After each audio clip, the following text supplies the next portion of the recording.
ஏன்னா இவருக்கு தெரியும் இவர் தோத்து போயிடுவார். அதனால நீட்டில் பேப்பர்லாம் கையெழுத்து போகிறார்.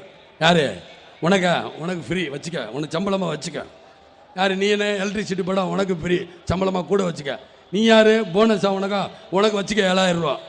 நீ யார் ஆசிரியர் ஏன் ஸ்ட்ரைக் பண்ணுறா உனக்கு சம்பளம் கூட வச்சுக்க. நீ யார் ஐயா நாங்கள் பெப்சி தான் சினிமா ஆளு வா என்ன 600 கோடி ரூபா தரேன் கடன் தரேன் கையெழுத்து போகிறார். ஏனென்றால் இவர் அடுத்த தடவை வரமாட்டாருங்கிற 4 மாதம் தான் நல்லா தெரியும் அவருக்கு. ஆகையினால அடுத்து அரசாங்கம் வரவங்க கஷ்டப்படட்டும்.